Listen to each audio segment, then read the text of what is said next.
অযত্ন আর অবহেলায় ঝুঁকিপূর্ণ হয়ে উঠেছে নোয়াখালীর ৩ স্টেডিয়ামের অবকাঠামো। এক যুগেরও বেশি সময় ধরে এসব স্টেডিয়ামে কোনো মেরামত কাজ হয়নি। উল্টো বসার স্থানে রাখা হয় গবাদি পশু। এতে নষ্ট হয়ে গেছে স্টেডিয়ামের পরিবেশ। এদিকে সাধারণ মানুষ না আসায় পরিণত হয়েছে বহিরাগত আর মাদক সেবীদের আড্ডাখানায়। নতুন খেলোয়াড় তৈরি, বিভিন্ন লিগ, জাতীয় ও আন্তর্জাতিক মানের টুর্নামেন্টের জন্য এসব স্টেডিয়ামে দ্রুত সংস্কার করার দাবি খেলোয়াড়দের। নোয়াখালী থেকে আবু রায়হান সরকারের তথ্য ও চিত্রে ডেস্ক রিপোর্ট। চারপাশের এই চিত্র দেখে বোঝার উপায় নেই, কয়েক বছর আগেও এসব স্টেডিয়ামে বিভিন্ন লিগ ও ঘরোয়া খেলার আয়োজন করা হতো। অভিযোগ উঠেছে, কর্তৃপক্ষের উদাসীনতায় স্টেডিয়ামগুলো পরিণত হয়েছে বহিরাগত আর মাদক সেবীদের আড্ডায়।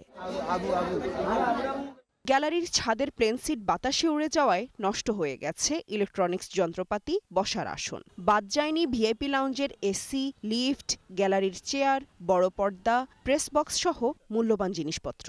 এমনকি ভবনে ও গ্যালারিতেও ধরেছে ফাটল। খেলোয়াড়রা জানান, টুর্নামেন্ট আয়োজন বাদ দিয়ে স্টেডিয়ামের নিয়ন্ত্রণ ধরে রাখতে ব্যস্ত স্থানীয় প্রভাবশালীরা। তাই এক যুগেরও বেশি সময় ধরে কোনো উন্নয়ন কাজ হয়নি।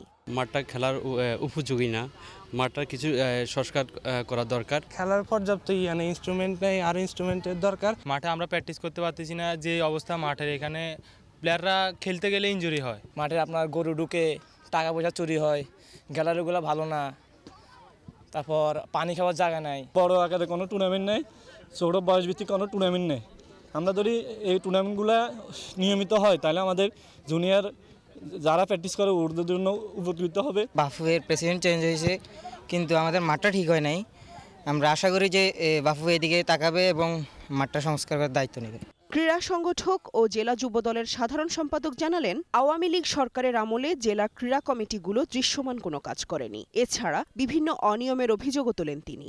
কেউ খবর নেয়নি বা কেউ এই বিষয়ে কোনো তদারকি করছে না, যে এই যে এত বড় একটা স্টেডিয়াম, যেখানে নোয়াখালী জেলার এই প্রাচীন যে জেলা হিসেবে বলছিলাম যে পান কেন্দ্র, সেই স্টেডিয়ামের এত দুরবস্থা। ফুটবল ফেডারেশন সদস্য ও অনূর্ধ্ব 15 ফুটবল কমিটির চেয়ারম্যান বলেন, ভুলু স্টেডিয়ামকে ফুটবলের জন্য প্রস্তুত করে অন্য 2 স্টেডিয়ামকে ক্রিকেটের জন্য তৈরি করা হবে।